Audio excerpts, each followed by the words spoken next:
Trump said his wires were being tapped at Trump Tower and they didn't find anything. And the establishment smirked and the establishment snickered.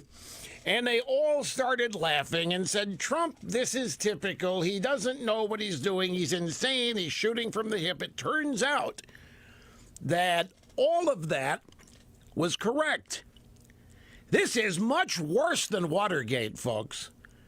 That was a third-rate burglary that went awry. Trump was called a liar. He was mocked for tweeting about Trump Tower being wiretapped. David Gergen, you'll hear on the sound bites today, practically chokes when confronted with the news that Trump was right and doesn't quite know what to say about it. But I'll tell you, folks, in many ways, it's worse than Watergate, and it's still going on, even with Trump in the White House. Richard Nixon was accused of spying on the DNC, but Nixon never ordered any such spying. In fact, he didn't know anything about it. He was accused of using the IRS against his political opponents, but he never did. We know for a fact that Obama did both of these things, use the IRS against political opponents, and probably more. There's no outrage in the media on this. They think it's great that Manafort's lock was picked while he was on. The New York Times reports this as though it's something that happens every day. Yep, the FBI showed up. They picked the lock of Manafort's front door in Virginia and walked in and woke him up along with his family and then started demanding things and taking things. So now we know that not only Obama and Comey's FBI were wiretapping Trump Tower, where Manafort has lived since 2006, although it was his Virginia home where they showed up and picked the lock. That was a no-knock search. Manafort's house, picked the lock in his house to seize records while he was asleep in the bedroom. That used to happen in other countries, that kind of thing here. Maybe it happens against drug lords. That we're not talking about drug cartels or anything here. So we have a whole stack of that, and we're going to relive all the stories from the smart aleck drive-by media, assuring everybody that Trump was off his rocker, that nobody cared enough about Trump to be wiretapping anything he was doing. I don't care whether they had a warrant for the wire. That's not the point. I don't care if they think they had a legitimate case against Manafort. The fact is, Manafort's phone calls were tapped. He talked to Trump. Trump said he was tapped, and they made a mockery of him. And it turns out this is not the first instance of this where Trump has made an allegation that people think are off the wall, and it turns out to be true. Then we go to Trump's United Nations speech today, which was unlike any speech at the United Nations we have ever heard an American president give. John Bolton says this is the speech of Trump's presidency. It is the speech of his political career. And it was bold, and it left no doubts.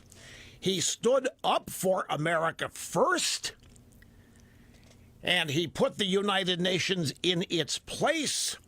I'm sitting here, and I'm diligently doing show prep. I'm totally absorbed in what I'm doing. The Trump speech is on, and I'm listening out of the corner of my ear.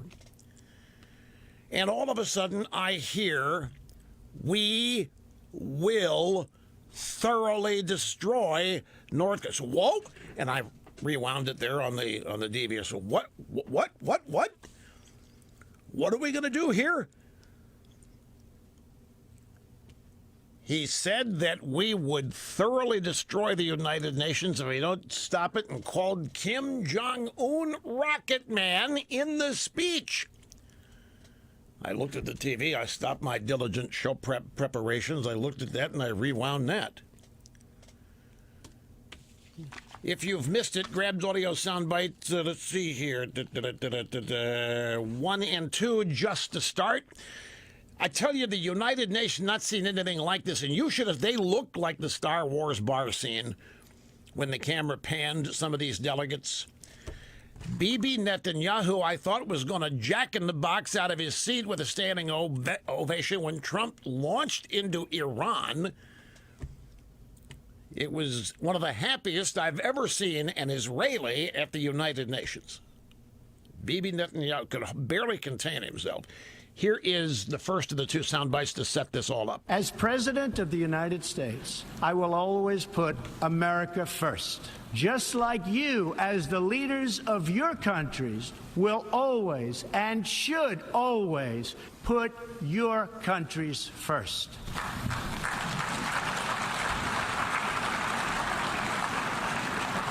The United States will forever be a great friend to the world, and especially to its allies. But we can no longer be taken advantage of or enter into a one-sided deal where the United States gets nothing in return.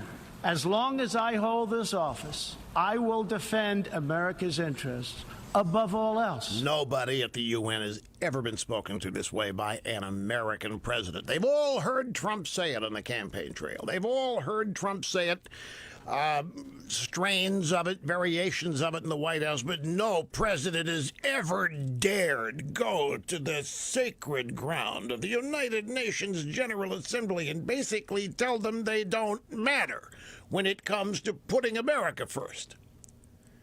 That the world will not come first. This global movement, it will continue and we'll be a part of it with our allies. But we are never not going to put America first. And Trump urged all of them to get serious, to band together and fight the bad guys, to fight the rogue regimes like the depraved Norks. No one has shown more contempt for other nations and for the well-being of their own people than the depraved regime in North Korea. Now, North Korea's reckless pursuit of nuclear weapons and ballistic missiles threatens the entire world with unthinkable loss of human life. The United States has great strength and patience, but if it is forced to defend itself or its allies, we will have no choice but to totally destroy North Korea. Rocket Man is on a suicide mission for himself and for his regime. The United States is ready, willing, and able, but hopefully this will not be necessary. You don't go to the United Nations and threaten to destroy another nation on the planet. It isn't done. Well, I mean, in World War II, League of Nations, there might have been some illusions at some point, but in the modern era, this just doesn't happen. I don't care how depraved the regime is, because in the modern world, depraved regimes are depraved because of the United States. We're responsible. As far as these eggheads at that place think, we are responsible for the problems in the world because we have an unfair amount of the world's wealth, riches, treasure, and resources. And how do we get it? Why, we went over there and we stole everything we wanted. We have dominated, we have territorialized, and Trump even addressed that. He made the point that we have never conquered, that we have never made any military action for the purpose of seizing territory and holding it, and we have never sought to impose our way of thinking on anybody else, because freedom is not an imposition. This stuff is not said in the it needs to be said, and it needed to have been said years ago, and it needed to be said consistently. I'm sure I am not alone when I tell you I have long ago gotten fed up with being blamed for everything in this country, blamed for everything in the world as an American. That our wealth, that our prosperity, our superpower status is illegitimate because it's unfairly acquired, which is a crock. We have earned what we have produced. We feed the world. We technologically advance the world. We share medical discoveries and all kinds of other scientific discoveries with the rest of the world. We're first on the scene at natural disasters all over the world. And what do we get? We get jealousy, we get envy, and we get derision. That's why I said long ago my foreign aid policy would be very simple. You're not with us, you don't get a dime. You're with us, you thank us, you love us, you promote us, you get all the foreign aid you need. If in the process of getting foreign aid you start criticizing us, you get put on the excrement list. You're on it automatically for 5 years. It takes 5 years of good behavior, adulation, love, and devotion to the U.S. to get off that list and back on the foreign aid list. Now, Trump didn't say that, but folks, he got pretty close to spelling out what the United States is, who we are, the goodness of our people, the greatness of our way of life, our decency, our philanthropy, our sharing. And he said it's time that the United States stop being taken for granted and so forth.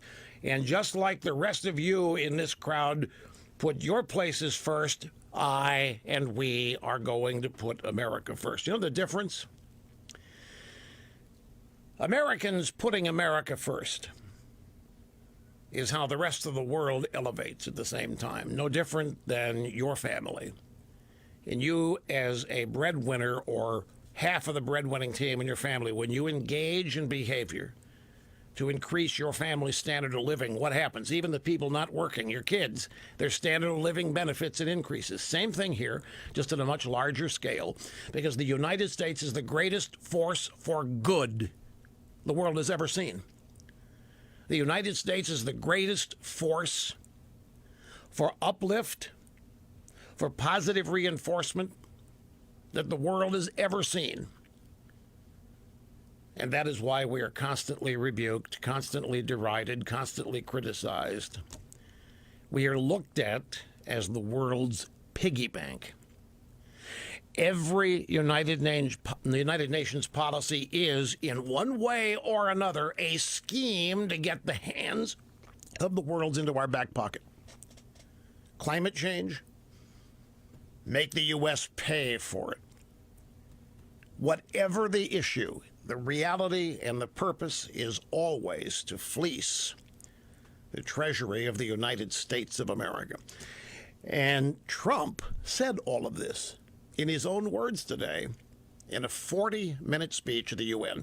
So we have that. We'll go through it soundbite by soundbite, including some media reaction. Then, of course, the confirmation that Trump was, in fact, wiretapped via Manafort, and all the flashback stories and all the drive-by media making fun of Trump and mocking him for claiming that it had happened. You sit tight. We'll be back and continue right after this. Asked him what he thought of it.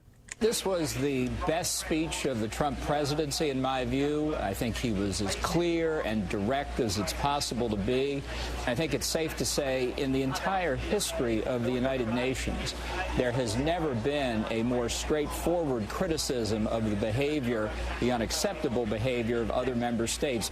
There are a lot of people in the UN who have never heard anything like that from an American president. Exactly as I told you. You just don't talk this way. This is not Diplo speak.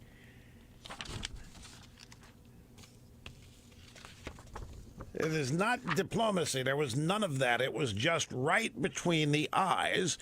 And if there are any of you out there, and I doubt that there are many, but if there are any of you out there who are beginning to get worried about, and I confess I am, over this Paris Climate Accord business, I still haven't figured out what's going on with that. And you know my concerns about that. But this speech goes a long way to allaying anything. This was Trump of the inauguration speech. This was the Trump from the campaign. This was, and by the way, I think that's what the media is going to say. He didn't really mean this. He didn't mean this. Was just red meat because he knows he's losing his base. He knows he's losing the nationalist populist base. So he needed to throw out some red meat. And they will totally be wrong about that. But that's what they're going to say. Many of them will. He didn't mean it. It was risky and it was dangerous. You don't go to the UN and say things like this that you don't mean. He was just trying to feed his base because he's aware his base is abandoned. His base is not abandoning him. That's a dream in the minds of many in the drive-by media. Listen to this. Back to audio soundbite number 3. Trump signaled pretty strongly that the Iran deal is not going to last. The Iranian government masks a corrupt dictatorship behind the false guise of a democracy. It has turned a wealthy country with a rich history and culture into an economically depleted rogue state whose chief exports are violence, bloodshed, and chaos. We cannot let a murderous regime continue these destabilizing activities while building dangerous missiles, and we cannot abide by an agreement if it provides cover for the eventual construction of a nuclear program. The Iran deal was one of the worst and most one-sided transactions the United States has ever entered into.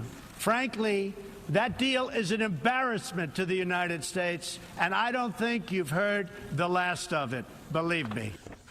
Believe me, even that speech pattern there, that's off-prompter. You don't go off-prompter at the UN General Assembly. You don't even go off-prompter for punctuation. If there's a comma there, you pause. But I guarantee you there was no "believe me" on the prompter. There probably wasn't even, and I don't think you've heard the last of it on the prompter. Now, an obvious question. Trump renewed the deal. He has not pulled out of it. Now, the thinking on this is that the Iranians are cheating on the deal and will continue to cheat on the deal, which will then provide the legal cover, the opportunity to pull out of the deal. So Trump came down hard on the Iranian nuclear deal, as he has been. I mean, since he got in the campaign speeches, rally speeches, even remarks that he's made after having been inaugurated. But yet, when a chance presented itself to cancel the deal and pull out of it, he didn't. But he continues to throw down markers to suggest that he will, and certainly did here. Embarrassment to the United States. I mean, that is, hello, Barack Hussein Obama. You were an embarrassment to the United States. This is the worst thing. This is an embarrassment. That's a direct comment aimed at the former President Barack Hussein Obama. So, we have many more sound bites on this and ongoing analysis of what happened here. I can't wait to actually characterize the speech in more broad terms. And we'll do that after another obscene profit break here at the bottom of the... And the reason why this speech has caused such a reaction, and you might think, Rush, it's obvious. Yeah, but it needs to be stated. Reality is much more compelling than narrative. Hard, cold truths, honest, uplifting truths, whatever kind of truths, are far more valuable, far more long-lasting, and far more compelling than spin, than narratives, than the usual say-nothing diplomacy, for which there is always endless plaudits. Obama never said a thing at the United Nations other than to signal the world why he wasn't being more authoritarian. I remember one specific Obama speech. Why didn't we just put that man that made the video that caused Benghazi in jail? Why didn't we do? Well, we did, but we can't because of our laws. I'll never forget it. He's explaining to these eggheads in that room why the guy that made the video that caused Benghazi, which of course was a lie itself, why we didn't draw and quarter the guy. Made it sound like the rest of the world thought that we were going soft on this video maker, and we should have been really harsh. And Obama said, well, I can't because of our laws. As though the world doesn't know of our Constitution and freedom. But it was almost like Obama was explaining to fellow authoritarians why he couldn't do what he really wanted to do because of our laws. Anyway, for mentally stable and healthy adults, reality is always going to be much more magnetic and compelling than narrative. It shouldn't be a trigger. Reality should not be a trigger, but it is. Imagine the horror when all these members of the United Nations General Assembly, leftist viewers, and the drive-by media, when they heard Trump say, the USA has been among the greatest forces for good in the history of the world. Can you imagine their reaction? They don't think that, folks. The union, actually, you know what? I think most world leaders fully understand why the U.S. is great, and they hate it because they'll never allow what has happened here to happen in their countries. They live with a delusion that they, as dictators, be they benevolent or mean-spirited and brutal, can bring about the same kind of prosperity that has happened in the U.S. They will never give up their dictatorial tyranny. They will continue to believe that socialism and communism is the elixir for the masses. They'll go to their graves believing it. They look at the United States, they see freedom, liberty, the spirit that is created by that entrepreneurism, you name it, and they are jealous and envious. But don't doubt for a moment they understand it. They just don't like it. None of the world leaders I'm talking about would ever give the people of their countries the opportunity to actually live free as we do in this country, because they would not trust elections to elect them. United Nations is the best illustration I can think of that the main problem in the world is the unequal distribution of freedom, the unequal distribution of capitalism, the over-distribution of socialism and communism. But the fact the United States has been among the greatest forces for good in the history of the world is self-evident. It's as self-evident as the value of the combustion engine, internal combustion engine, and yet it is denied. It is denied by people who don't dare allow it in their countries, but yet who cling to a belief that the United States economy and overall existence can be equaled or approached even under socialism and communism. And the American left in this country believes the same thing.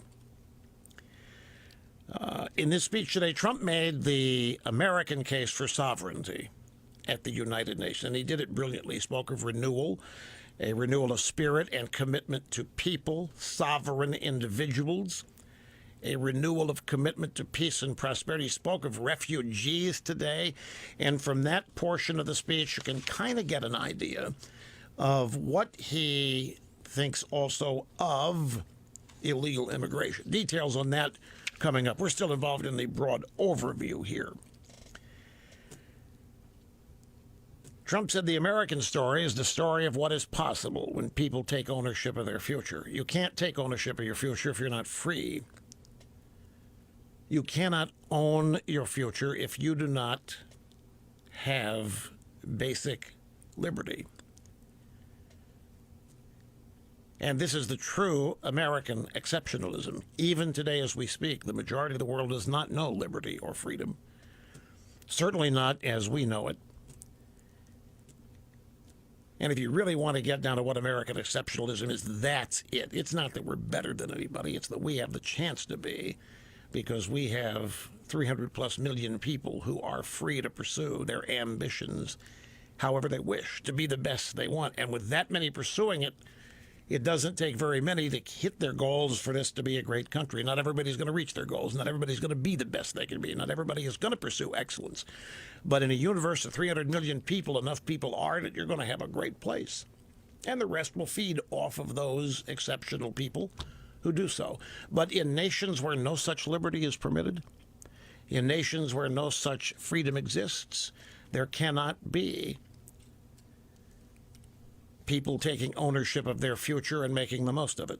The state controls everything and, in fact, limits, on the upside, the results that people are permitted. There were no platitudes here. Some people might think so. But this instead was a speech of blunt truths. The truth about North Korea, the truth about Iran. Rocket Man's on a suicide mission. I did a double take. I rewound the DVR to hear it again. Memorable. True. Will be discussed, criticized. but it will be remembered as a blunt truth. And Trump laid into Obama the Iran deal, one of the worst and most one-sided transactions the U.S. has ever entered into. The deal is an embarrassment to the United States. Bravo! The Clintons and Obama have deliberately misled Americans about these brutal regimes, believing we can do business with them, believing that who are we to say they shouldn't have what we have? Because Hillary and Obama have no concept of good guys and bad guys, and if they do, we're in the bad guy group. Because of our racist, sexist, homophobic, and now transphobic past. Trump laid into the soft war on ISIS. He said, in fact, our country's achieved more against ISIS in the last 8 months than it has in many, many years combined. That's not reported. People may not know how true that is. Trump laid into dictators, and the camera caught real-time reactions among the dictators as Trump was laying into them. They were a captive audience, and Trump took advantage. He laid into Cuba. He laid into Venezuela. Both places the Hollywood left believes are heaven. He laid into Venezuela. I did. I thought when he was laying into Venezuela, I thought I was in part listening to myself. He laid into Venezuela and Maduro by name. He said the problem in Venezuela is not that socialism has been poorly implemented, but that it has been faithfully implemented. It's almost an echo of an undeniable truth of life here at the EIB network. The problem is not that socialism has been poorly implemented, but that socialism has been successfully and faithfully implemented. And he laid into bureaucracies. Trump laid into the United Nations while praising them at the same time. He laid into them while thanking them for some of the microscopic great work that they have done. He reminded them of the disproportionate share of costs, i.e. dues, that the United States has incurred. And he said that that unfair burden would be a good deal if the United States served its stated purpose, but it doesn't. It was a tour de force, ladies and gentlemen, for liberty and for freedom, ordered liberty, not dictators, not bureaucracies, and other groups of assorted elitists. And it was delivered directly to members of the United Nations, many of whom reject every principle that Trump laid out. Slammed socialism, targeted rogue regimes, threatened to destroy Rocket Man and North Korea. And by the way, there was considerable applause when he was tearing into Iran and the Iranian nuclear deal. We'll take a brief obscene profit break yet again and continue after this of socialists and communists. The problem in Venezuela is not that socialism has been poorly implemented, but that socialism has been faithfully implemented. From the Soviet Union to Cuba to Venezuela, wherever true socialism or communism has been adopted, it has delivered anguish and devastation and failure.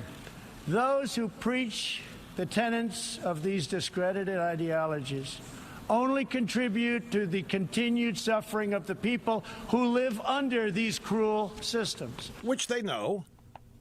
They know people suffer. They know they have to build walls to keep people in. They have to build political prisoners to deal with the people who dissent from the approved way of thinking. They know all this. You were stunned, he said this to their faces, about the failure of socialism. This has been done. Presidents have attacked socialism and communism at the United Nations, naming the nations. I mean, Reagan was all over the Soviet Union. If you recall, Reagan mentioned the evil empire and the Soviet Union frequently, including at the United Nations. the Trump point here is that the suffering of the people live under these systems. These brutal dictators know that. The idea that they really live in some fantasy world where they believe that down the road this is all going to lead to a greater prosperity and economy than the United States, that's just cockeyed.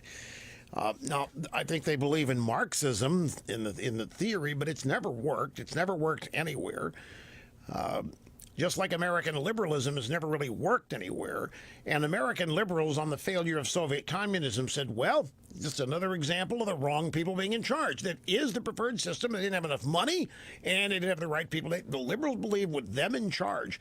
That's why I contend to you, and I did back then, I contend to you that the people that voted for Obama, the true believers, there's a legitimate reason for them to be mad. They had 8 years. They had 8 years, and Obama implemented quite a lot of what they believe, and it didn't accomplish what they all believed. They had to witness the on-site failure of socialism in so many different ways while Obama was president. You'd be mad, too. If you're a conservative and you believe in conservatism and some conservative president comes along and implements it, doesn't work, you'd be mad, too, except it does. It works every time it's tried. And the world is filled with such history. Okay, we start on the phones in Washington. This is Daniel. You're first, and welcome. Great to have you here. Rush, thank you so much. I've been listening to you since 1990 when I was only 15, and I am just elated by this speech. It is the first time since Reagan, really, that a U.S. president has squashed the fears of the American people. I'll never accept that it's part of modern society. We have to live in fear of terrorists. We have to live in fear of criminals. We have to live in fear of nuclear war from North Korea. You know, my parents grew up with that fear. They dove under their desks when there were air raid sirens going off. People don't want to be afraid, not when we have military superiority and not when we have moral certitude. And President Trump addressed those fears, told the American people not to be afraid, warned our enemies. And I think this will grow his base from the average people who don't want to be afraid. This will make President Trump more popular. You know, it's an interesting take. I have been wondering about that. You know, there can be people that are ambivalent about Trump that'll watch this speech. And some of them, look, I have a piece. Heather McDonald has written in fact, I'll lead the next hour with it in a few short minutes. She's the great writer. Manhattan Institute has done great exemplary work on writing the truth, both in columns and books about American policing and how all the allegations, Black Lives Matter and the cops are racist and love shooting Africa. It's all BS, and she's documented it with scientific fact. She has a piece in the Wall Street Journal that you will not believe. You will not believe. And the reason I pointed out to you is that, you know, ambivalent people toward Trump are going to hear this speech, and some of them, if they're on college campus, the likelihood they're going to be scared to death. They're going to think Trump started a war today. They think this kind of talk, that offends people. That makes people mad. Oh, my God, we're not safe. They're going to die. It's going to have that effect on some. On others, the effect will be, as you said, hey, I like this. Damn right. Damn right, I'm sick and tired of having to act like we're in defensive posture to these little creeps around the world. It's going to have it may grow his base. Time will tell on that. Let me take a brief time. This Heather McDonald piece in the Wall Street Journal. When I share this with you, many of you are going to say, okay, it's over. You know, culturally and what's happening on campus, it's over and we've lost. Hang on. Be right back. Meaning Trump would have been talking to Manafort, and those conversations, since Manafort was tapped, they were recorded. Trump claimed that he was being wiretapped, Trump Tower, where, by the way, Manafort has an apartment. Did you know that, Mr. Snerdley? Manafort lived at Trump Tower? Trump says they're tapping my wires at Trump Tower. Nobody thought to look. Does Manafort or anybody in the campaign live there? Turns out Manafort has a place there, primary residence in Virginia. That is where the FBI picked the lock in the pre-dawn hours sometime in August and walked in and woke up the Manafort family. Picked the lock. Didn't knock on the door. They picked the lock and went in. And we'll get to the details of all that, including media reaction, which is juicy and delectable. But I want to share with you this piece from Heather McDonald today in the Wall Street Journal. Higher education's latest taboo is bourgeois norms. That headline doesn't even get close. You know who had a cow today was Christiana Manafort. Christiana Manafort at CNN. She lives and dies for things like what happened at the UN. She thinks that she is essentially a world diplomat who happens to be a foreign correspondent. She was just beside herself. Not with the words that she spoke, but the shock and dismay on her face, this kind of assault to the civilized, decent members of the United Nations. This just isn't done. And they're all frowning over on CNN. You know why they're frowning at CNN? They thought they had beaten this out of Trump. I guarantee they thought they'd beat him up so much that they had tamed him. Don't doubt me on this. And a speech like this was in your face to just so many people. And we will continue to document reaction to it. What essentially happened here at the University of, was it Pennsylvania, University of Philadelphia, University of Pennsylvania, Penn, a couple of professors, one of them working at the University of Pennsylvania, the other one at the University of San Diego, wrote an op-ed suggesting that what might be needed in the United States is a return to some of the nation's values and moralities of the 1950s. And what happened after that op-ed ran is the story. To the list of forbidden ideas on American college campuses, add bourgeois norms. In other words, the old advisories of hard work, self-discipline, marriage, respect for authority. When people talk about going back to the 50s, when people talking about re-emerging with values from the 50s, they're basically talking about what, well, I'm 66, people my age and one generation younger grew up with certain undeniable truths. Hard work, studiousness, seriousness, self-discipline, self-reliance, all of those, and patience, those were the values that were rock solid, that had the best chance of leading to a happy, healthy, productive life with the likelihood of an expanding, increasing standard of living. Those were time-honored values, and people would think, and they've been time-honored for generations. They have been time-honored since days prior to this country. Those were active ways of living that led to the best life. Seriousness, studiousness, hard work. No cutting corners, no cheating, no pacing yourself. Self-discipline, telling yourself no. Self-reliance. Don't have kids before you get married. Respect for authority. That's what we all grew up with. I'm sure most of you in this audience did as well.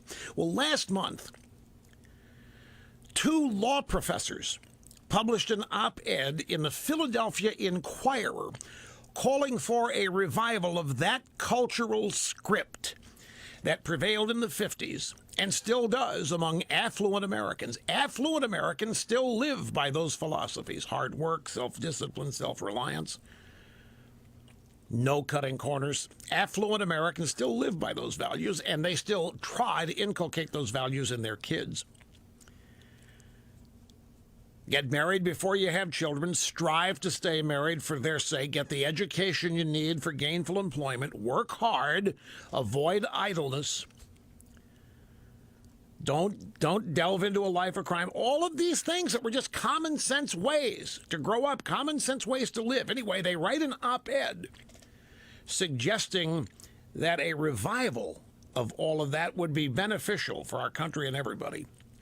They said the weakening of these traditional norms has contributed to today's low rates of workforce participation, lagging educational levels, widespread opioid abuse, the professors argued. They made the point that getting away from these values has led to a raft of people unable to support themselves, single-parent homes, and all of these things which create disadvantage and obstacle after obstacle for people to have to overcome, which could have been avoided with a different set of values. Well, this op-ed triggered an immediate uproar at the University of Pennsylvania. Remember, this op-ed was in the Philadelphia Inquirer.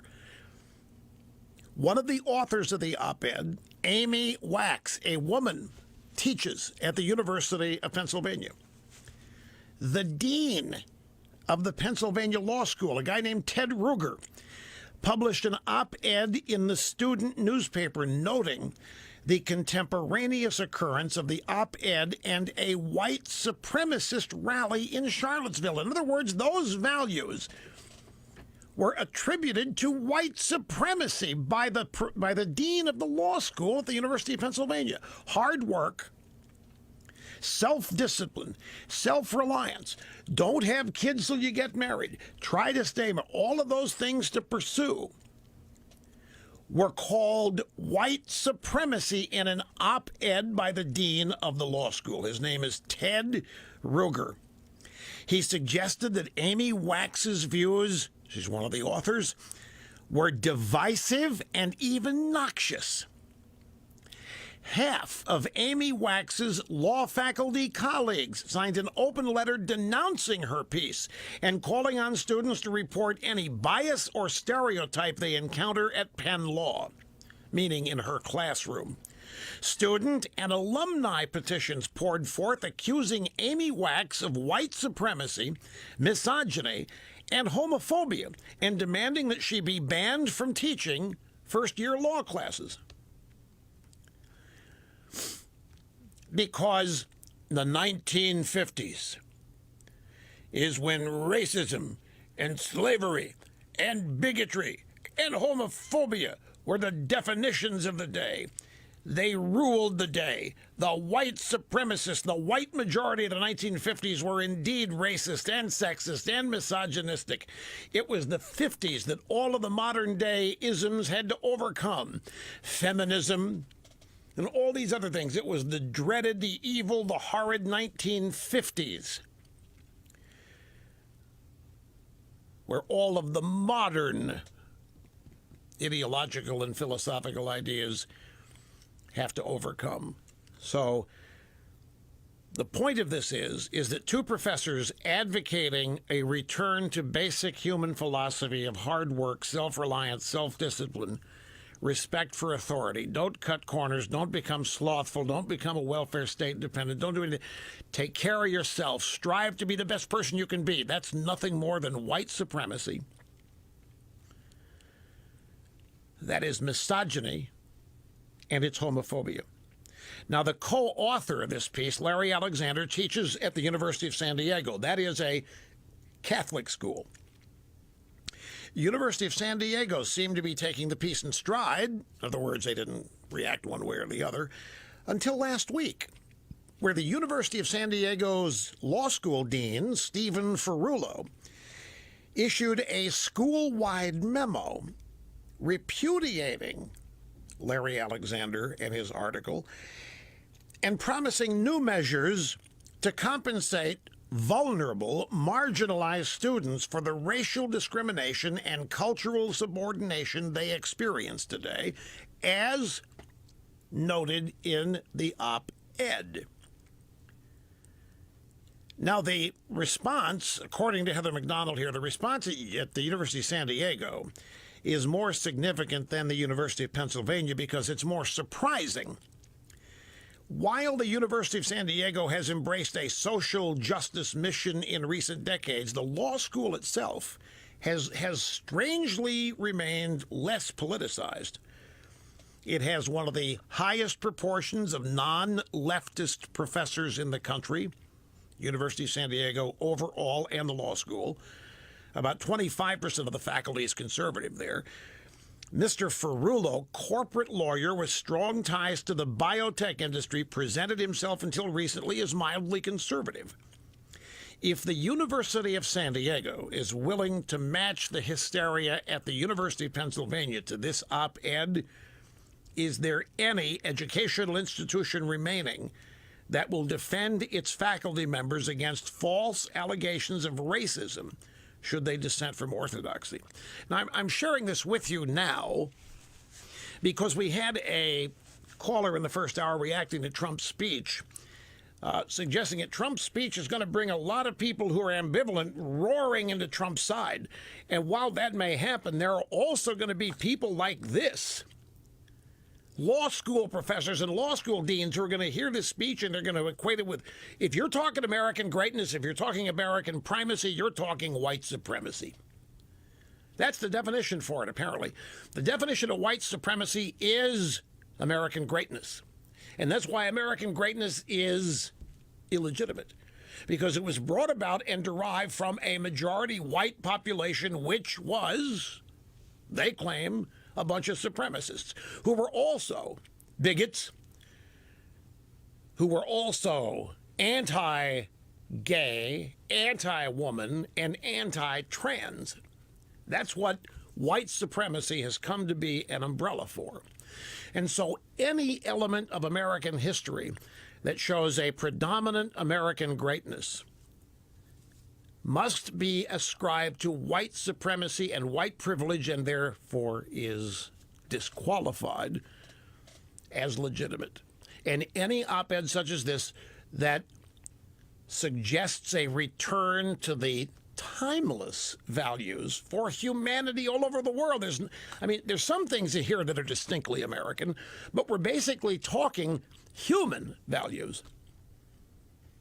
Hard work, rugged individualism, self-reliance, those are things we're born with. They have to be beaten out of people. They have to be raised out of people. Those kind of things have to be actively suppressed in people, because those things are the natural inclination of human beings, most of them. Not all, because, not everybody. Some people are born to be helpless and incompetent and incapable, but that is more than canceled out by the number of people who are just filled with get up and go, self-reliance, desire, ambition, unstoppable desire, and confidence. Those are two primary ingredients that most Americans are born with, and they have to be beaten out of people. Life has a way of doing that. You can show up your first day at school confident and so forth and face hazing, any number of things, and those things can be beaten out of you. It happens to people. I acknowledge this. But two aspects of this op-ed have generated the most outrage.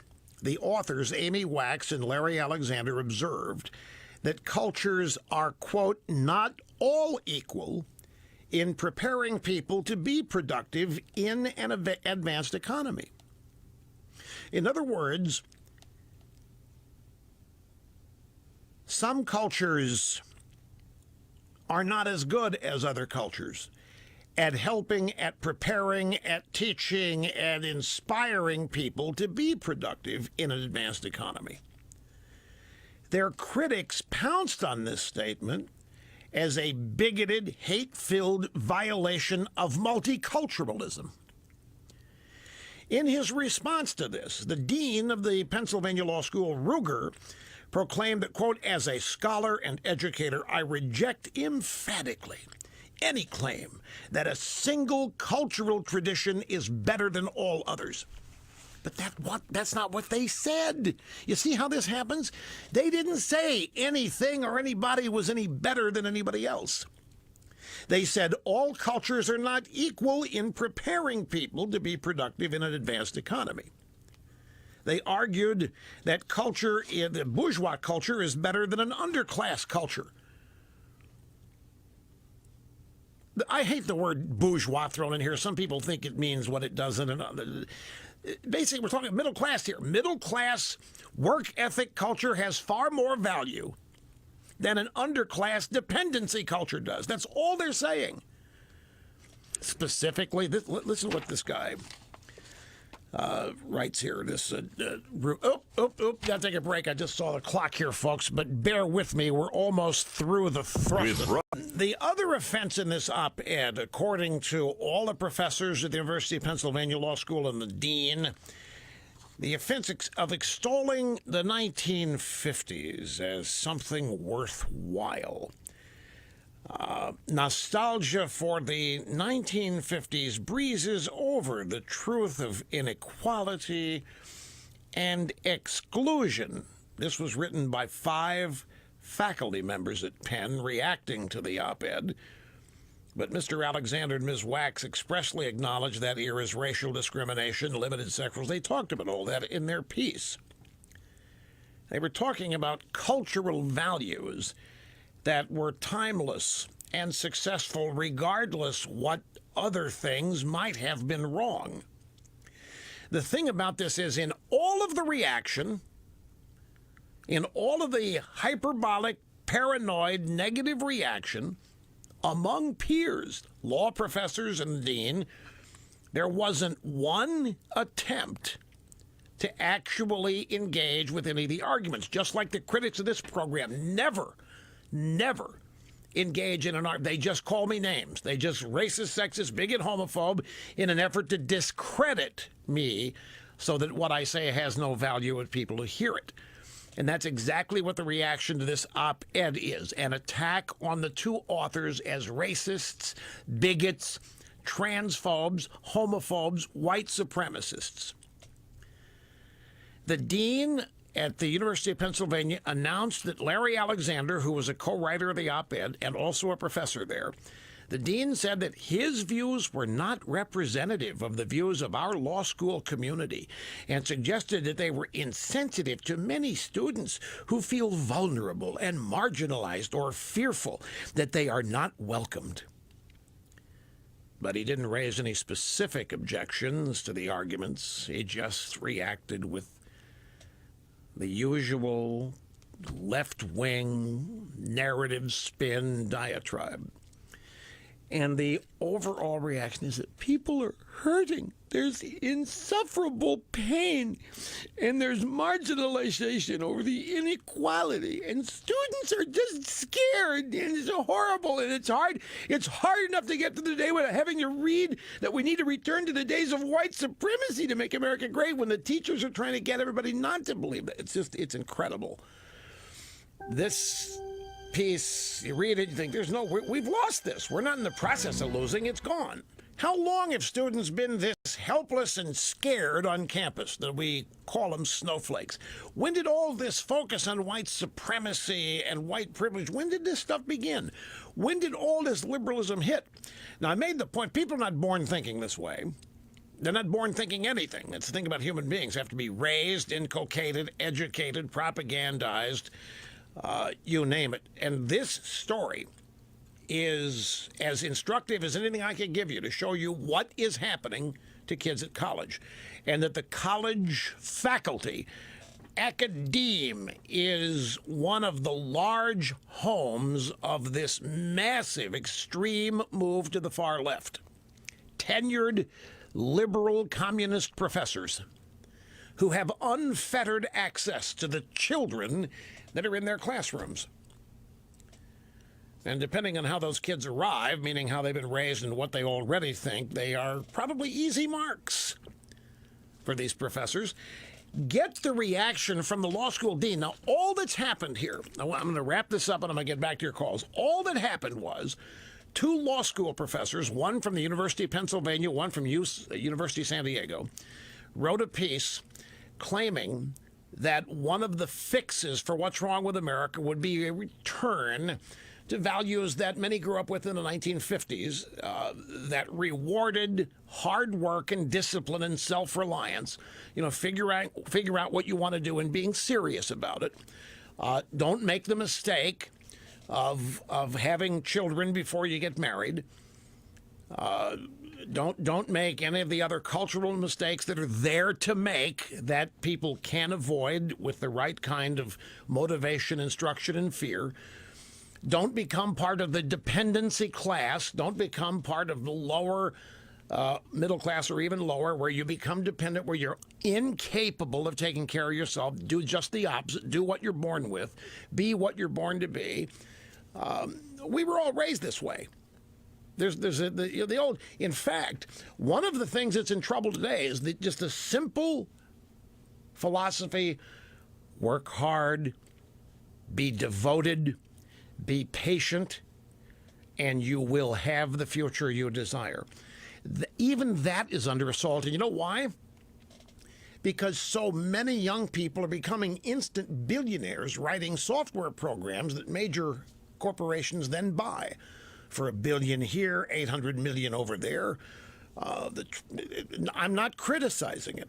I run into a lot of people that do. I wish I could remember where it was. It was in the guy golf trip to Hawaii. One of the guys playing golf has a friend whose son is 15 and just became a millionaire writing a video game that somebody bought. And he couldn't get over it.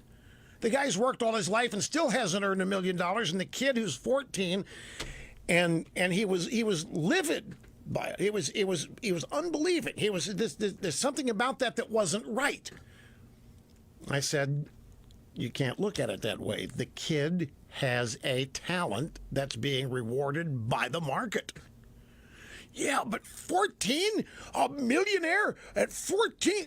Yeah, but the fact is that this is happening, and when it does, it's one of the biggest arguments against patience and work hard and all that stuff. Back in the 50s, you weren't, quote, allowed to be a success until you were 40, meaning the adult culture back then, you weren't going to be rewarded with a big vice presidency or big responsibility with big compensation till you'd lived long enough to prove you could be trusted with it, to prove that you were valuable and worthwhile. It took time to prove these things. Well, today, there isn't that patience. And that's what these two op-ed writers were suggesting, that for the vast majority of people, that philosophy is still applicable. It's still workable. It's still doable. No, not everybody's going to become an overnight millionaire writing a video game, for example. So how are you going to get there? If you don't have a talent writing video games, if you're not an athlete, how are you going to get there? Hard work, find out what you want to do, stay on a straight and narrow, all these. They wrote an op-ed about this, and the university faculty went nuts, claiming that's a return to white supremacy. And these two professors that wrote it are being ostracized. And listen to what the dean of the Pennsylvania University Law School has done. His name is Ruber, and he has promised more classes, more speakers and workshops on racism, more training on racial sensitivity, and a new committee to devise further diversity measures. Stronger racial preferences will most certainly follow. The implication of all of this is that the law school faculty is full of bigots, and we didn't know it until these two wrote this op-ed, and so we need to go even harder in our opposition to white supremacy and racism and bigotry. All because an op-ed in a newspaper it did literally upset psychologically the dean of the law school. And presumably all the students are simply not tough enough to deal with this. So we are raising a bunch of snowflakes. We are raising a bunch of people that are becoming totally dependent on authority. We're raising a bunch of people that we're not raising people to be courageous and bold.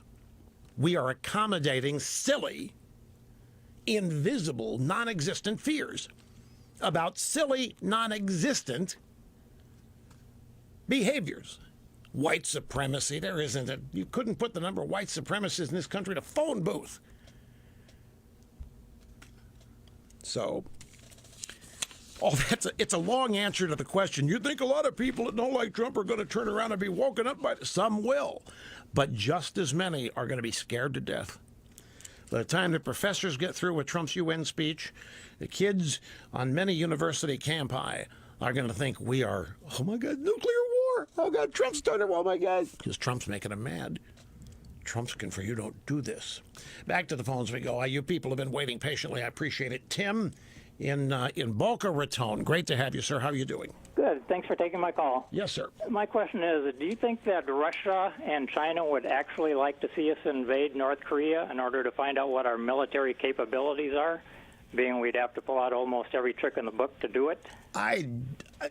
To be honest, I don't think the Chi-Coms have any doubt about our military commitment. Capability. They don't need it. We, in vanquishing the Norks, we wouldn't have to use 10% of our capability. I think what you might mean, would they like to see what our commitment is? What will we actually do? I mean, Trump has made it clear here that if Rocket Man goes off the path one too many times, we're going to destroy. Okay, what does that mean? Now, the Chi-Coms and Russia are enemies of ours. And any other enemy of ours is potentially their friend. Anything that can destabilize us. This is something, you talk about things not being taught. The truth of Putin and the Russians and his desire to reconstitute the Soviet Union, even though he may not have a burning desire to go communist, he wants authoritarian totalitarianism. The Chi-Coms, they're trying to mix everything they've got. They are on one area. In one area, they are as capitalistic as any place on earth. But their government isn't. And while they engage in capitalism to an extent, in terms of production and profitability and so forth, they still want to maintain an iron fist control on their population, economically, attitudinally, ideologically, any number of things. North Korea is an ally of the Chi-Coms. They trade. There's a border. The Chi-Coms, I think, would be... This is something foreign policy experts have a better finger on the pulse than I. But the Chi-Coms may not happily applaud anything that takes out the Norks. And it's certainly not any successful United States military incursion on their border. Now, for all of these decades, we have relied on the Chi-Coms to rein in whoever's running North Korea. And the Chi-Coms have always made it look like they're doing so and are interested in doing so. But obviously, whatever they're doing, it's not enough with this guy, because this guy's actually launching missiles. But Communist China and Russia are huge enemies of the United States, and enemies in any number of ways. Ideological enemies, way of life enemies, economic enemies. It's not one big happy family on the globe. And what's always kept the peace is American superiority. The world has always known what we can do. The world has always known our capabilities. What they question from time to time is our commitment, our willingness. I mean, it was not hard to figure out with Barack Hussein Obama. They had nothing to fear. With Trump, that's a different equation. With Reagan, it was a different equation. With Clinton, they really didn't think they had anything to fear. Liberal Democrats are not eager for successful military campaigns, even under their watch, because the United States military, in their worldview, is one of the major problems in the world. military failures, while they don't applaud them. But look at the Democrat Party in the Iraq War. They were actively seeking the defeat of the United States military, all for the purposes of destroying George W. Bush so they could win the White House in 2008. But as to whether or not they would like to see us invade to get an idea what our military capabilities are, they don't need us to invade to know that. They know that there's nothing that can compare with the United States military. Now, one area we can't compete with the Chi-Coms is the number of troops. They've got 1 billion people. They can lose people on the battlefield for 4 years and never miss anything. We can't do that. But warfare is often, in the modern era, outside a place like Afghanistan, not fought that way anymore. Or it doesn't have to be. I appreciate the call. Thank you much. We'll be back with much more. And watchOS 4 for if you have an Apple Watch. And gazillions of people are going to be going to Apple servers and downloading these upgrades. And you're going to love them all, especially the iPad. It's going to take you a while to learn what all is there, and it's going to take you a while to figure out how to do it all. Not hard. It's just an amazing update, iOS 11 is for the iPad.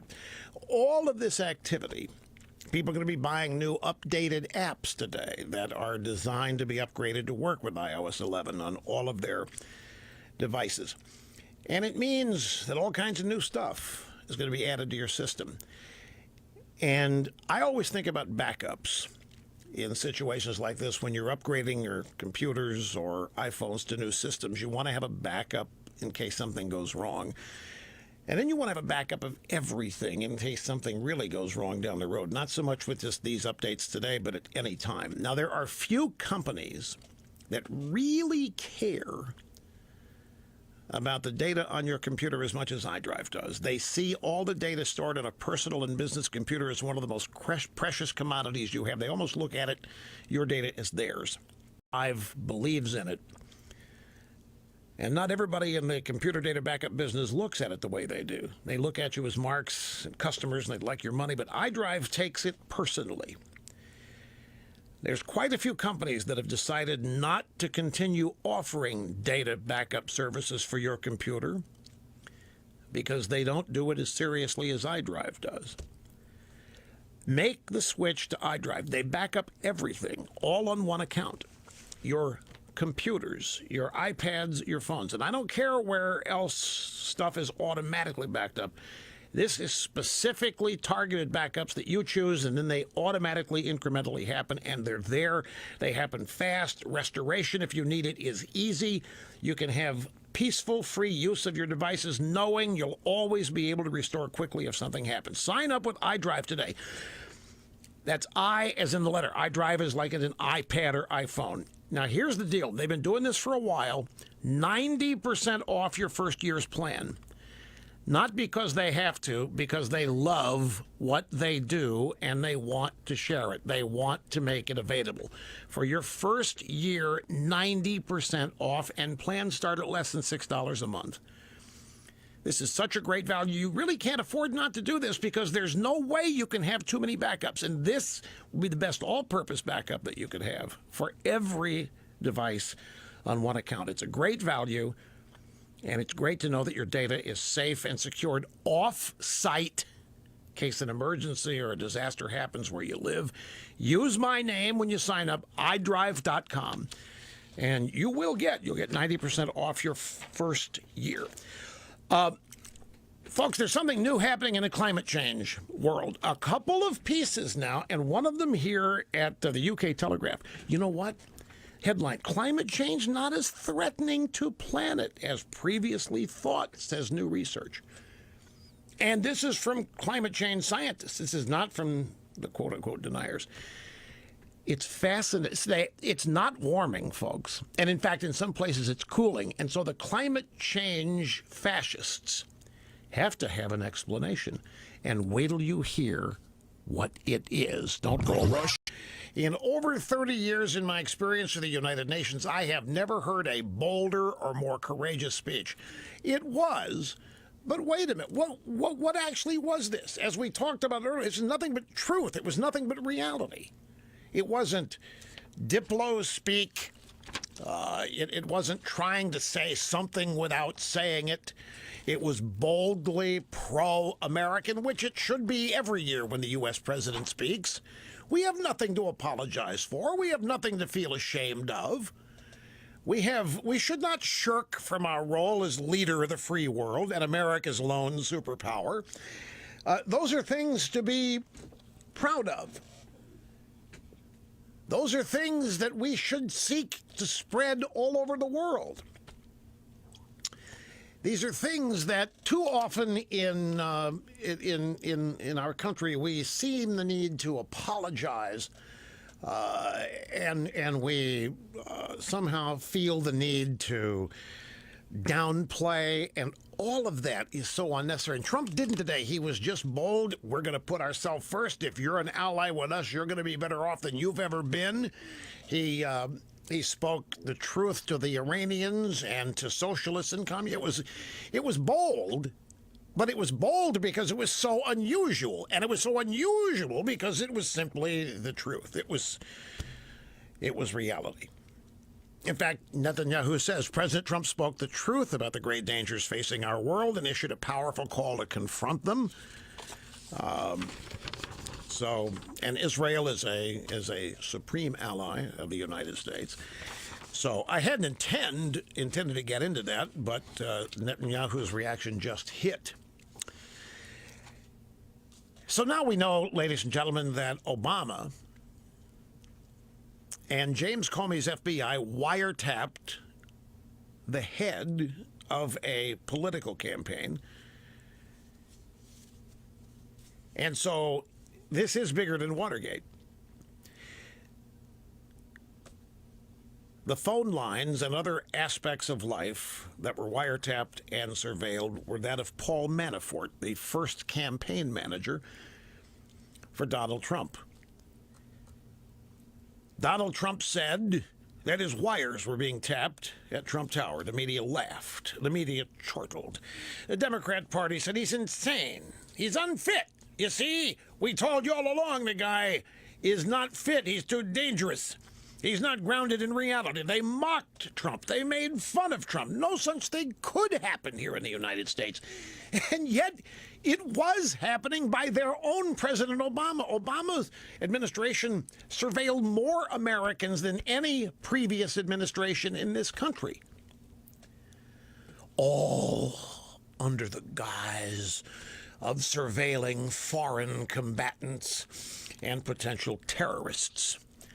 That's how they got Mike Flynn, and with Manafort, ladies and gentlemen, what actually happened was that the FBI showed up before dawn at his home in Virginia and picked the lock and walked in, woke the family up, and began taking computers, making copies of files, lifting entire pieces of equipment, taking it outside the house, all in an attempt to intimidate Manafort, to get him to flip maybe on Trump and Russian collusion.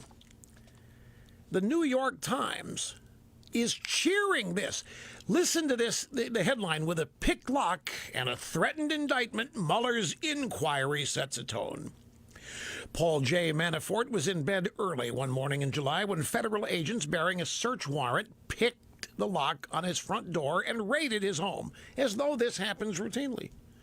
The New York Times is not outraged. They're not shocked. They're not appalled.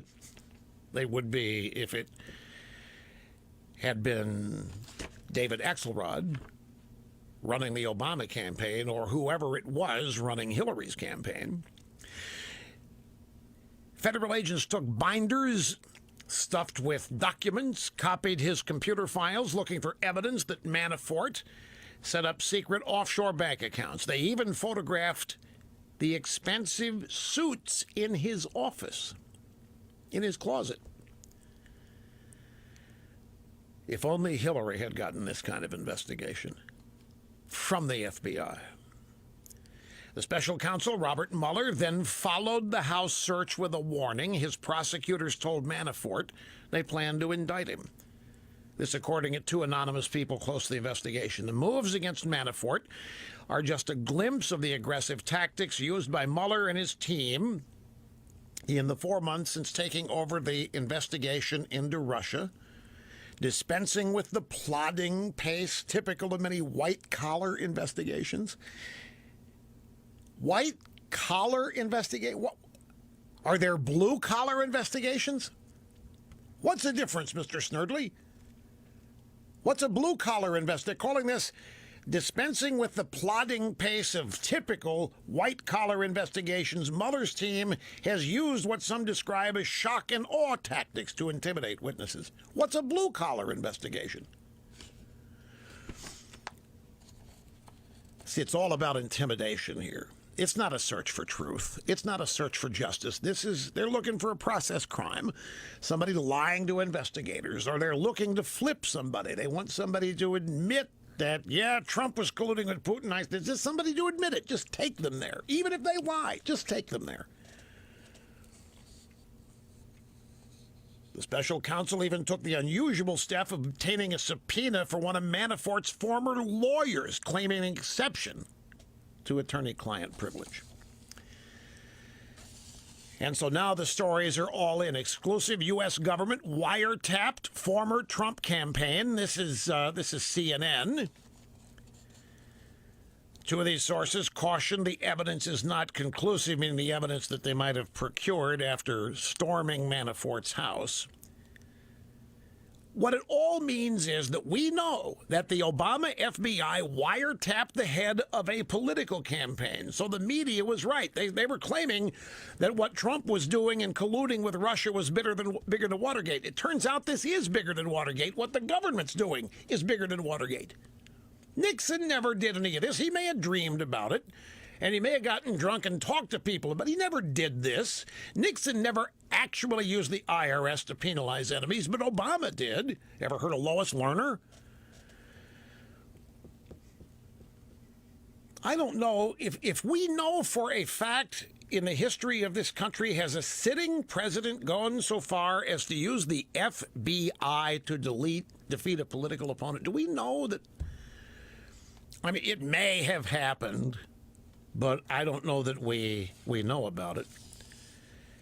Going back to the 2017, no, this is 17, 2016 archives at CNN, Donald Trump flat out lied about Trump Tower wiretapping by Chris Cillizza. On a sleepy Saturday morning back in March, Donald Trump dropped this bombshell on the political world. Terrible. Just found out that Obama had my wires tapped in Trump Tower just before the victory. Nothing found. This is McCarthyism. Cillizza writes, turns out he was lying. That's a conclusion of the Justice Department in a court filing. Both FBI and National Security Division confirmed they have no records related to wiretaps, as described by Trump's tweets on March 4th of 2017. Manafort has lived in Trump Tower since 2006. Trump Tower is, well, they might have, that's not where the pre-dawn raid took place, but they might have, well, they had to. They had to tap the towers and the phones in Manafort's homes, and he's got one. Trump was right. Trump knew all along he was being wiretapped, probably because Manafort knew. But as recently as September 5th, this is September 19th, 14 days ago, Chris Cillizza, Donald Trump just flat out lied about Trump Tower wiretapping. And then from Breitbart, James Comey tried to discredit Trump's wiretapping assertions that now have proved true. You know, Comey was lying about this under oath during one of his days of testimony on Capitol Hill. Director Comey, are you familiar with the allegation that the FBI maybe had wiretapped Trump Tower? And Comey, yeah, I've heard a lot of things in my day, Senator, but I can unequivocally say that I'm totally unaware of any orders wiretap Trump Tower. They laughed at Trump. They mocked him. They joked. They made fun. And now the New York Times, with a picked lock and a threatened indictment, Mueller's inquiry sets its tone. So let's go to the audio sound bites. I want to start here with what I said back in March. Trump's tweets from March the 4th, where he said that his wires had been tapped at Trump. It isn't unreasonable at all for Donald Trump to suspect that he's being tapped, that his aides are being tapped, that Trump Tower. We know that there were 2 FISA warrants. I think part of what President Trump is doing by tweeting out on Saturday that he believes the Obama administration's wiretapping him, I think he's not just tweeting to the American public and tweeting to the news media. I think Trump confounds these people because he's always a step or two ahead. Trump plays the long game. And I think in addition to whatever else these tweets are intended to accomplish, it's also a direct line to the Democrat Party and Obama and members of the Obama administration that Trump is signaling you don't face the usual feckless bunch of opponents who never fight you back. You've got me here, and if you're going to start lying about me, and if you're going to keep lying about me, I'm not going to sit here and take it. This is during the time we're talking about a silent coup, an effort to bring down the president, with all of these surveillance tactics being used and the deep state leaks to the media about collusion when there was never a shred about it.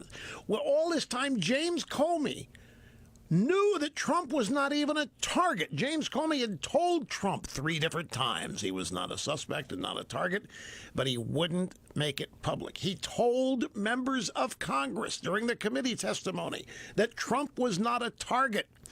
Chuck Schumer and Nancy Pelosi knew it, and yet they're on television every day alleging that Trump colluded with the Russians or Trump's campaign, and they, despite that, knew that he was not a target. It was in the heated stages of the focused effort to remove Donald Trump, the days of us describing a silent coup, and any number of other ways to characterize what was going on. So last night, Anderson Cooper 360 spoke with David Rodham Gergen about the New York Times report that federal agents wiretapped Manafort. And during the discussion, Cooper and Gergen have this little exchange. I assume he could now say, well, look, you know, there was some wiretapping going on. There was.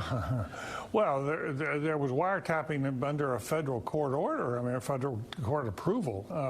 And with top Justice Department officials and his own Justice Department, it appears, maybe it's just the Obama team that okayed it. We'll have to wait and see.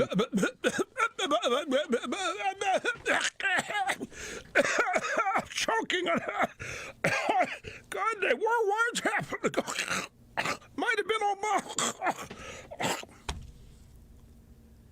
David Rodham Gergen rendered speechless temporarily over the idea that Trump was right. There was, there was wiretapping at federal court order. I mean, federal court of approval. There is no federal court of approval. Unless I've missed something.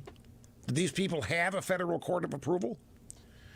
Well, he says federal court of approval, top Justice Department officials in his own. I mean, it appears maybe just the Obama team, maybe that okayed it. We'll have to wait.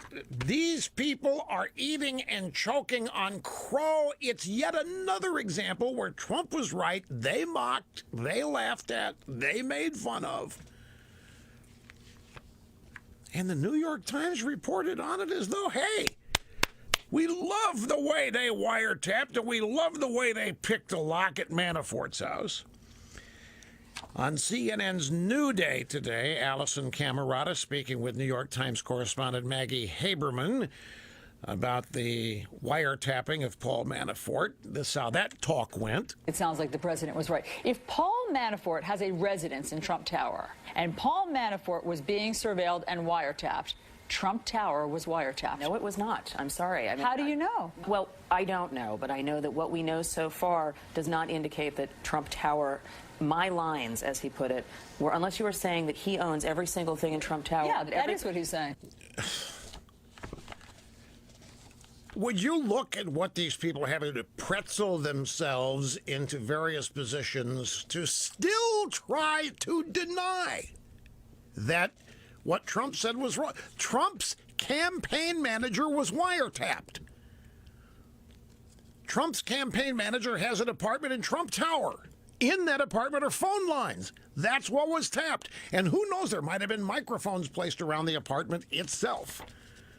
You don't know. Here's James Comey, March 20th in Washington, House Intelligence Committee hearing under oath. Question, Director Comey, was the president's statement that Obama had his wires tapped a true statement? With respect to the president's tweets about alleged wiretapping directed at him by the prior administration, I have no information that supports those tweets, and we have looked carefully inside the FBI.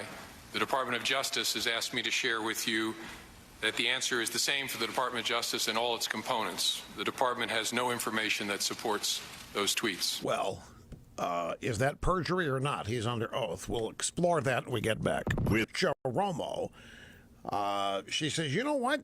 They did tap Trump Tower and Manafort and so forth, and they tried to discredit the president on that. How could Jim Comey not know of it if his own FBI had obtained it and it went back to 2014, was dropped for a few months, and then picked up again in 2015 when Donald Trump announced he was running for president? So did he lie under oath? The facts as they came out this morning are inconsistent with what he told the Senate. It makes you wonder if this was a intelligence-style wiretap to which Valerie Jarrett and Susan Rice had access. Were they doing this so that they could tell Mrs. Clinton what Donald was going to do next in the campaign? That, of course, would be a very, very serious felony. Well, we don't know any of that. There's a story here today at Breitbart. Trump vindicated. Shock report says government wiretapped Trump campaign. But listen to this. A report Monday evening said U.S. investigators obtained a surveillance warrant on Manafort from a secret court. Now, I'm assuming that's FISA.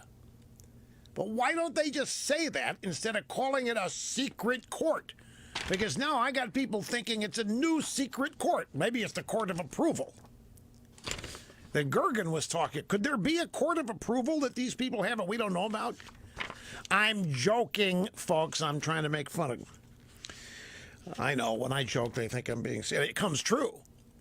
When I tell jokes, it comes. What did Gergen say? Gergen's federal court of approval. And over here in Breitbart, we have a secret court. FISA is not a secret court. We know it exists. What goes on in there is secret, but it's not. Its existence isn't secret. So maybe there is a federal court of approval. Approval for authoritarians like Obama to wiretap people. So the wiretap on Manafort starts in 2014. They take it off for a while. And then when Trump announces and Manafort's named a campaign manager, they put the wiretap back on. Comey testifies, oh, nobody at the DOJ, nobody at the FBI knew. Well, so how are they going to get around that? And DOJ and the FBI is where the wiretap would have to come from unless it came from the court of approval. So how are they going to explain that they didn't know? They testified under oath. Comey, they didn't know. Is it some renegade in a back office at a super cubicle that nobody knew was doing the wiretaps? Some renegade rogue agent in the FBI who had it in for Trump? Is that what they're going to tell us down the road somewhere? I can't wait for this explanation. Folks, count me a doubting Thomas. I haven't wanted to get into this because I don't get sucked into what may be a PR effort, getting up, election campaign effort. This isn't hard to do. You either pass the repeal and you send it to the House and you repeal it. Even if it doesn't replace, it's real simple to do. The fact is they don't really want to do what would have to be done, that they voted 7 times to do. Now, they're all up there. There's a press conference going. They're all down describing their progress and what they hope to do, and they're talking mandates and minutia.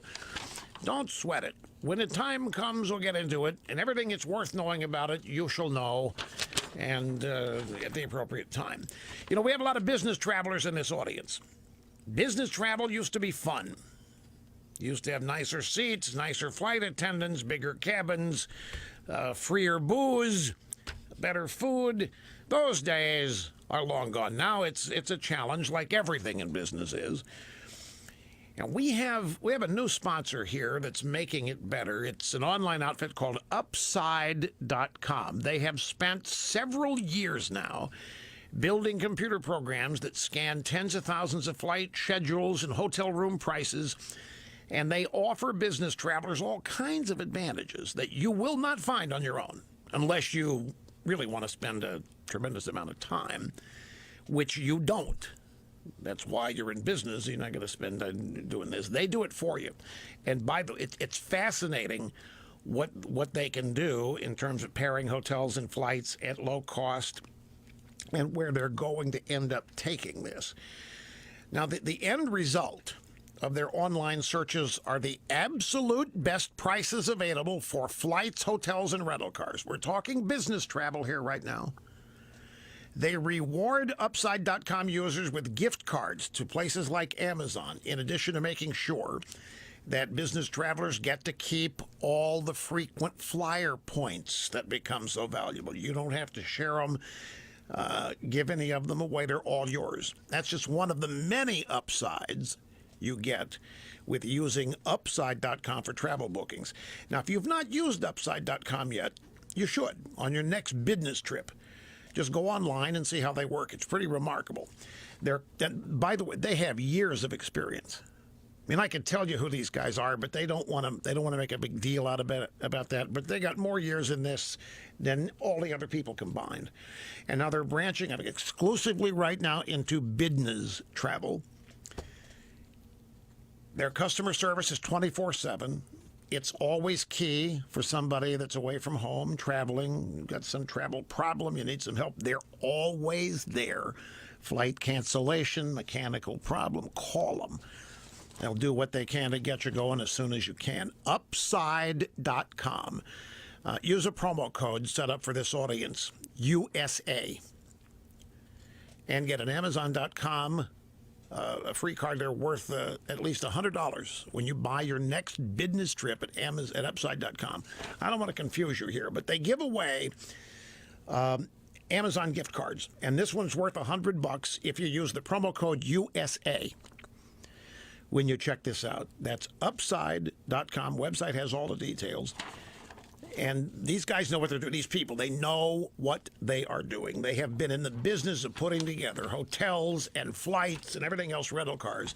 But now, exclusive for the business traveler. Upside.com, code USA. On the global warming story, don't need to spend a whole lot of time at this. UK Telegraph, climate change not as threatening to planet as previously thought, says new research. Now, don't start throwing a party. This is the same climate change leftists, but they're having to face a reality. The Arctic ice caps are not melting. They're getting bigger. There's more ice. Expeditions to the North and South Pole to investigate global warming are resulting in the expeditions getting caught in ice they didn't think was there and having to be rescued. The planet is not warming, according to the model predictions. And by the way, they even say this. They say the problem is in the models. The models are not correct. Now, here's the kicker. What they are saying, it's almost laughable. Climate change poses less of an immediate threat to the planet than previously thought because scientists got their modeling wrong.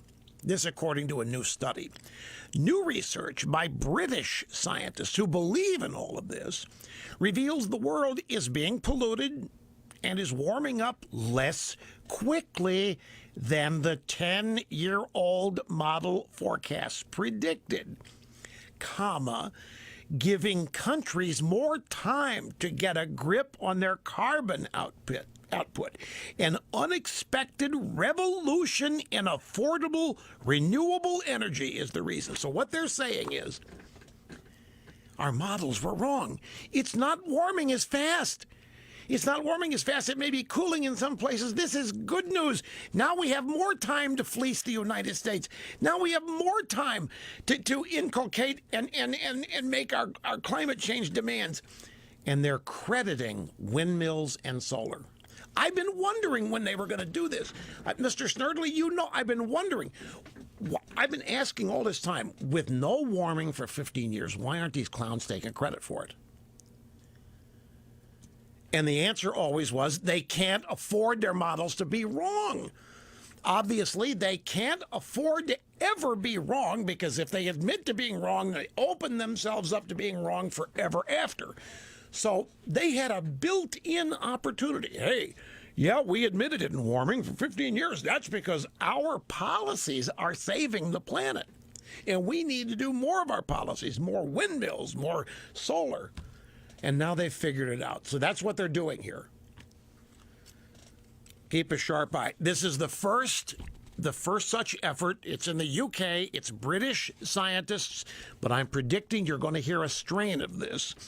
There's going to be an argument in the climate change crowd because they're not going to like the fact that this admits the models were wrong. If they ever really admit that, then they've got a big problem going forward. Their whole pitch has been, you can't question us. There's a consensus of us. You can't question us. Our models are exactly right. Our forecasts are on the money. We are not wrong. You are a denier if you question us. Now, this bunch in Britain has come along and said, well, the models are a little bit off and so forth and so on. So keep a sharp eye. They're crediting their policies for the fact that they're wrong about warming. Massive Arctic ice gain over the past 5 years. Real climate science piece. Arctic sea ice is up 40% over this date 5 years ago. That is not insignificant. A 40% increase in ice at the North Pole from 5 years ago. And yet, here's the old standby New York Times. Despite rising seas and bigger storms, Florida's land rush endures. This is a story criticizing people for moving to Florida. How dare you? You idiots! Sea levels are rising. The storms are getting worse because of climate change, and still these idiots are moving to Florida, and developers are developing. Totally oblivious. And it's not a parody. It actually would be a great parody site post, but it isn't. And there's also, would you like to hear this bit of news on climate change? This is from the Washington Times. Closing U.S. coal plants will do nothing to curtail global warming, given that, are you ready, the world is adding new coal plants at a far faster rate than it is shutting them. The Chi-Coms have opened 2,363 coal plants, and they're opening an additional 1,171. They're going to have a total of 3,500 coal-fired power plants. India has 589 coal plants. They're adding another 446. Grand total 1,035. The United States has 589 coal plants, but we are actually reducing the number because of idiots. And because of policies like Obama and what Hillary would have done. Trump is going to reverse this. They're trying to tell us that hurricanes are stronger because the Chi-Coms in India are adding coal-fired power plants. And meanwhile, the Paris Accords, all these nations are promising to make advancements on reducing. This is such a joke. All of this. Anyway, I must take a break. I don't want to wrap this up here because I'm right in the throes of a great riff, but I got it. We'll be back in a second. Our Constitution didn't even need a mention, though anybody who's studied it knows it's the key to everything Donald Trump said today. The Constitution, the foundation of everything Donald Trump said today. And Hillsdale College regularly offers people in this audience, all Americans, to benefit from the special knowledge that Hillsdale brings to the Constitution, the way they teach it. They do it by offering online courses that teach people exactly what is taught on campus. They want everybody to learn about the Constitution, so they make it available free, online. The latest course in the Constitution is an introduction. You may consider it a reintroduction. I guarantee you'll learn things you don't know about the Constitution, even though it's an introductory course. They've changed the way these happen. They're now 15-minute lectures, not 40. This is an accommodation to the fact they realize people have busy schedules and different attention spans. And they found that some people are 40 minutes. I got to sit there and watch 40 minutes. They've changed the length of the lectures to 15 minutes, not 40. They don't leave anything out. They're just shorter. And that's easy enough to focus on. And it's all on demand, online, something you can watch on your phone, your computer, a tablet, whichever's easiest and whenever you want. Folks, when somebody like Hillsdale, who are experts and believers, want to teach free of charge the document, the greatest political document in the world, the Constitution, take them up on it. No charge. Watch when you have time or you want to make time. Sign up at rushforhillsdale.com.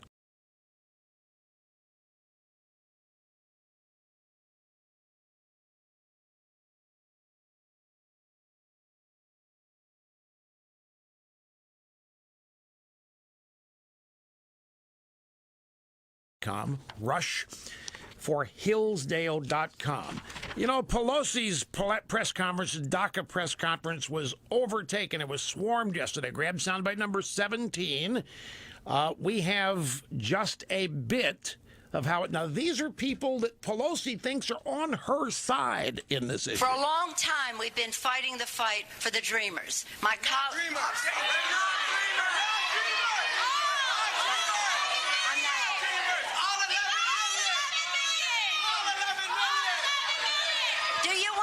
Do you want to hear an answer, or do you just want to shout?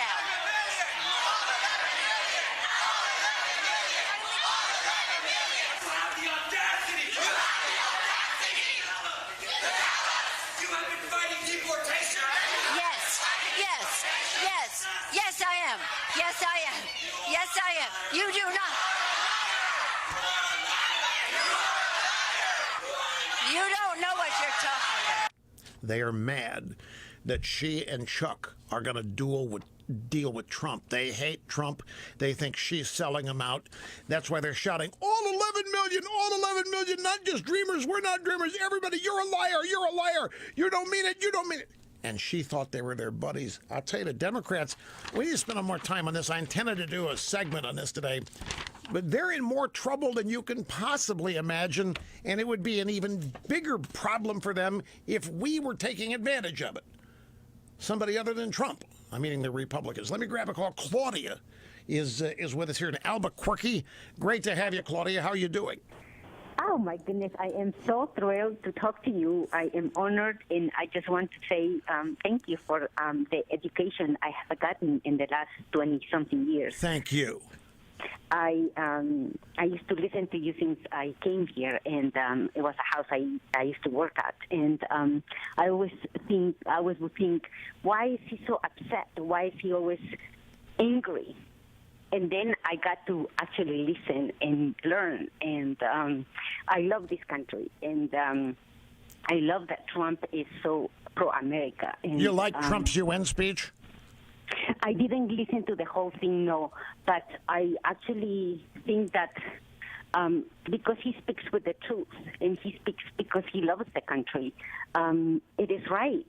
It is right, and Americans should be proud of that and should see everything that you Americans do for everybody, everywhere. That's a good. And that's an excellent point, Melania. It really is. Claudia. What am I? I'm sorry. But she is making an excellent point. By the way, there's controversy over the fact, Brady didn't go to the White House when the Patriots did after the Super Bowl. And TMZ and others say it's because Brady's wife didn't want him anywhere near there because he used to date Ivanka. I don't think that's true, folks. There's another reason.